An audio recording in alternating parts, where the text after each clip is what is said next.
I have to wait for you to get the jokes. Okay, let's go back to the championship. And let's look at another game. Boring.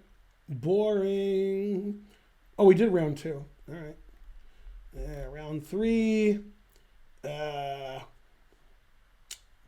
I'll explain this endgame to you. You won't understand it, but I'll explain anyway. Swiercz, Naroditsky. Okay. All right. Now, normally in chess, if you're up 2 pawns, the game's over. Here we're up 1 pawn, but we're trying to be up 2 pawns, so e3. Okay. Now, 2 connected passed pawns, normally the game's just over, especially with this king on g7. If the king was here, you'd think black has good drawing chances. This is Swiercz, Naroditsky, and obviously Swiercz isn't too happy because he lost round 1 when he's probably winning at some point. Then he lost round 2, the game we just looked at in the championship, and, he's 0-2 and frankly terrible. Naroditsky, conversely, just won a model game with white in round 2 against Jeffrey Shong. And nobody knew at that point Jeffrey was going to go on a losing streak. And now, due to losing 3 in a row, he's known in the chess world as Jeffrey the Turkey Shong. Okay? And it ain't cool being no jive turkey so close to Thanksgiving. Yeah.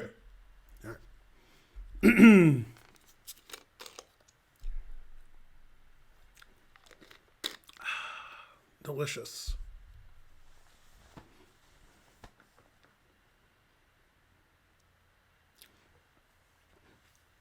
Not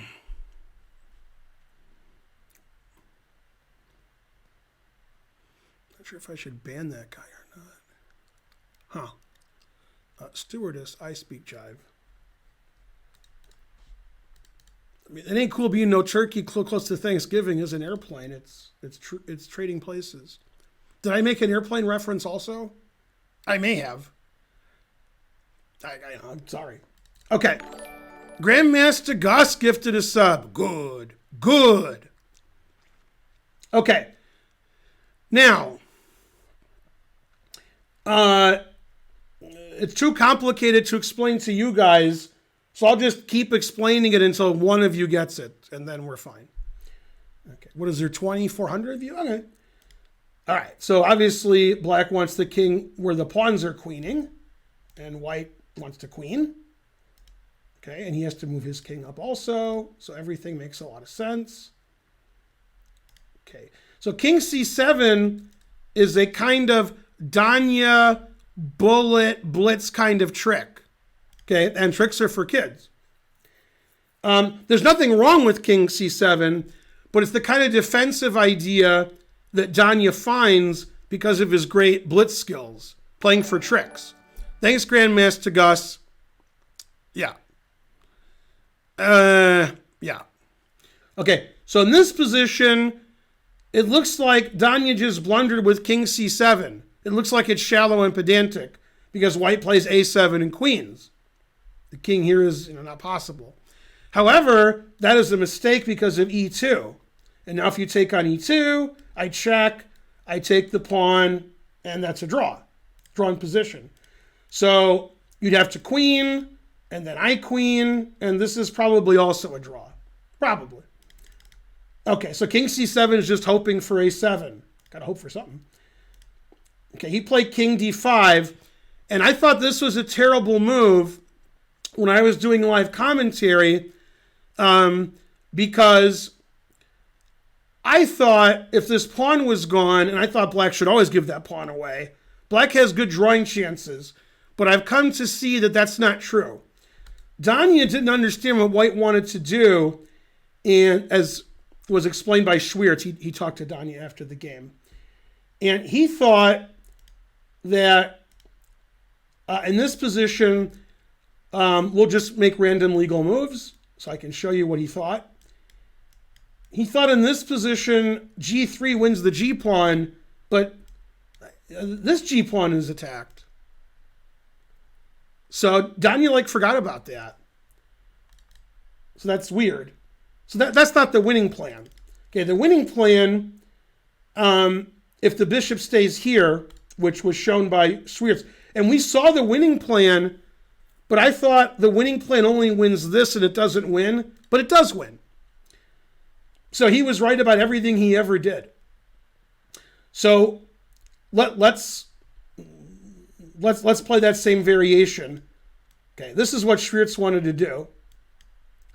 Okay, now in this position, the king isn't here to do stuff to this and this. That's not why it's there. It's there to stop the e-pawn. That's why it's there. And so I'm going to make it better for black than it was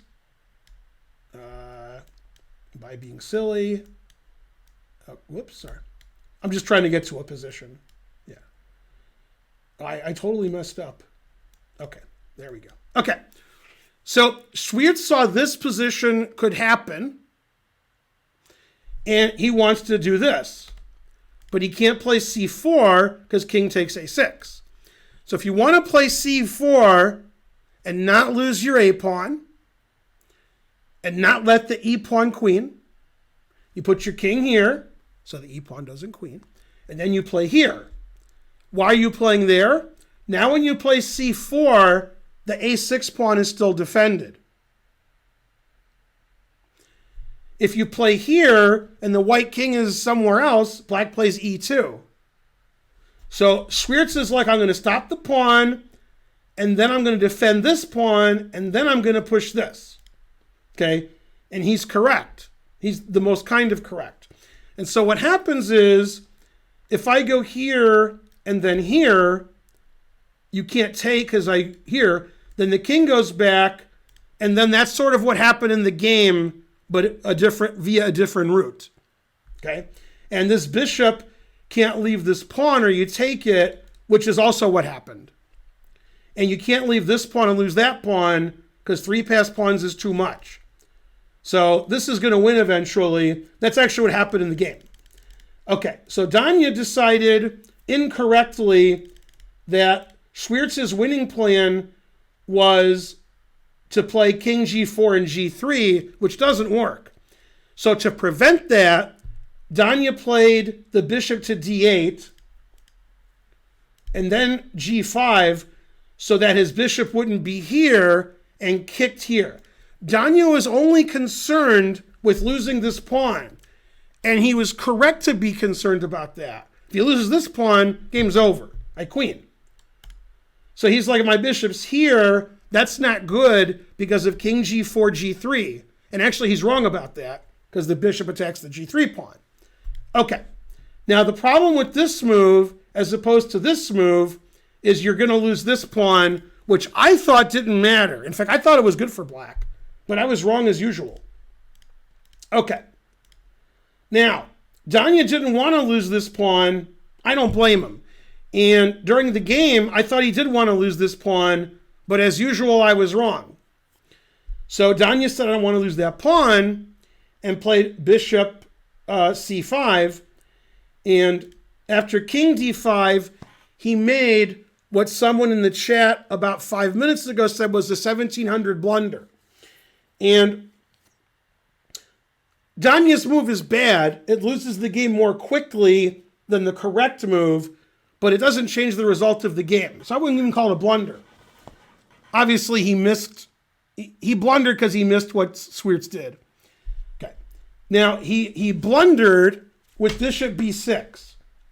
And the reason it's a blunder is I can play c4 now, which I could never play heretofore with the bishop on e2, because you take this for free. And with my king not babysitting the pawn, I can't get this position because black plays e2. However, I can play c4 because I have c5 check, which Danya missed. So Danya knew after c4 he was lost. He just forgot that after king takes c5 check wins his bishop. Okay. So the gawking rabble, which includes me, thought this was a draw by just chilling. And the reason Danya played bishop b6 is it saves his pawn, and now king d4 wins his pawn. And I thought it literally didn't matter, but it does. losing this pawn, white's actually winning, and I'll show you the winning technique. Okay, so I'll do nothing with black, because I'm good at that, doing nothing. Okay, just do nothing. Okay, now I can play bishop b5 at my leisure, whether your king is here or here. And the reason I'm playing bishop b5 is I want to play c4, c5, but if I play c4, you take the pawn on a6. Okay, so we're going to look at two ways for black to defend. One is to put the black bishop on this diagonal. We're going to look at that next. The reason is, if the bishop is on that diagonal and I play bishop b5, the king can take it because the bishop is stopping a7. In this position, the bishop can be on b5 and it can be black's move here. You can't take. And then c4, etc. Now, if we put the bishop on c5 now if we put the bishop on c5 to defend, in this position, a7 obviously wins immediately. Okay, so what black wants to do is, I'm going to make it possible for him to do it, because I'm just showing an idea. Black wants to do this. Okay, and unfortunately, c5 also wins here. You can't take the bishop because I queen. You can't take this because I play a7. Again. So that means once you lose the e3 pawn, I can play bishop b5, c4, c5 and win, which is what happened in the game. Now, there's one more way for black to try to defend. Oh, I just showed that where the bishop's on that diagonal. But I'm right. Where the bishop is stopping bishop b5 from being played. I could play it now, but I'm going to show like this. Okay. Now, what happens is, in this position, black is in a sort of a zugzwang, because if I go here now, you can take it. And the reason you can take it is because your bishop is stopping this. Your bishop also is defending this. So that bishop can't move. If the bishop moves and stays on the diagonal, this pawn's hanging. If the bishop moves and stays on this diagonal, I can play bishop b5 and c4 because the bishop's not defending this. So black can't move here. So the only way to stop bishop b5 is, instead of going king here, king here, king here, king a7 lost bishop b5, is you have to move the king here or here to stop bishop b5. Okay, so after king here, that doesn't work because the pawn's not attacked, so now I can go here. Terrible, etc. And after here, I can play c5 again. And the reason you can't take with the bishop is I take this. And luckily, not luckily, this is the right colored rook pawn. So you can't sack your bishop for this and draw against this. That's winning. Okay, so this is winning. It's the same as it ever was. Okay, so basically no matter what you do, I'm going to get c4, c5, c6 in. And in the actual game, where everybody thought that he blundered, including me, because now white can play c4, white's going to play c4 anyway. It just would have taken 10 or 15 extra moves. But Danya missed that c4 was possible when he played bishop b6. He didn't want it to happen right away. Okay, so now that the c4, c5 idea has happened, at least Danya still has his e-pawn, which doesn't matter. Okay, so he played bishop a7. That way I can't win your e-pawn because I'm on your pawn, on this pawn. King d6, putting him in zugzwang. Bishop check. King c. Yeah, now in this position, if I play here and I go here, where are you going to move? All right, so he played king d8 here. This is a brilliant move. Now,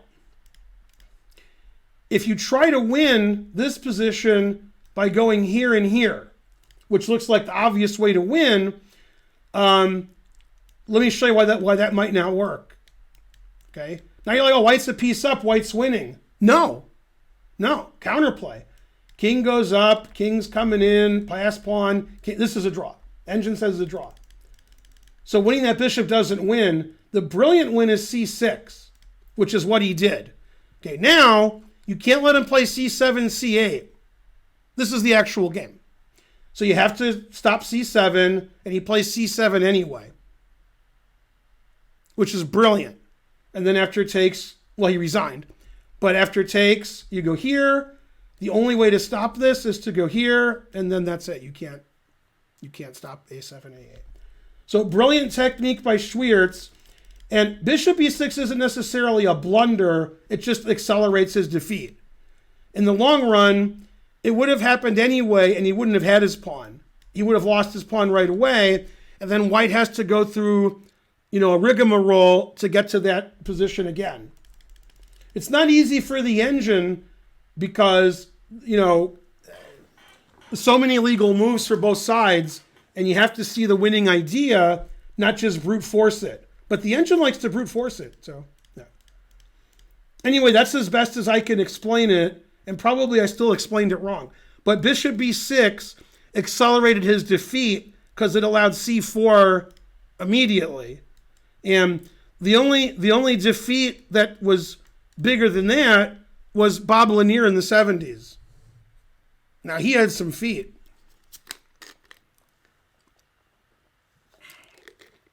Could you block the white king by making it take on a7? No. If the white king is here and the black king is here, I just move my bishop, and then you have to let my king out. Black has to move his king and let me out. Let me out. Let me out. This is not a dance. No, you can't block him in.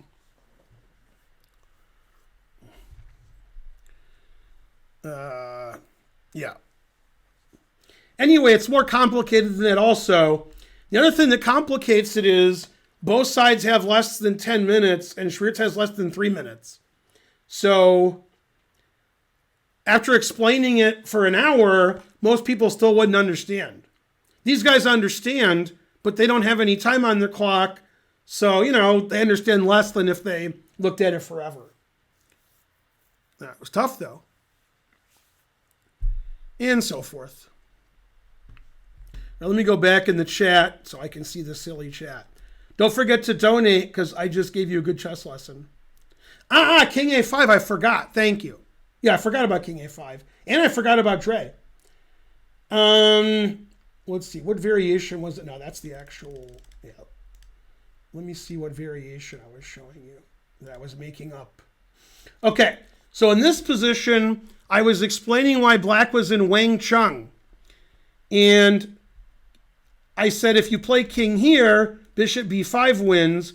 If you move the bishop on this diagonal, bishop b5 wins. Move the bishop on this diagonal, king takes pawn wins. If you play king c6, we looked at that. c4 wins because the king... Okay. Thanks, Danko16, for the gifting the sub. The move we didn't look at, because I forgot, was here. And here, the king is not on c6, so after a7, you can't play king b7. So I play a7. You have to take, I take, and this is winning because this king can't stop this pawn. The king can't win this pawn, because I go here. So I'm going to win a bishop for this pawn. So I'm going to move my king up, move my pawn up, and you can attack my pawn, and I'll defend it. And you can sack your bishop for this pawn, and I have a bishop and pawn, so I win. So that's why that doesn't work. So even when Danya blundered, he was still losing. He just accelerated his loss by going here.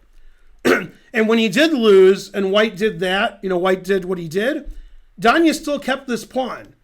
But in the variations I'm talking about, like bishop e7, he doesn't have the pawn, and eventually white does the same thing anyway.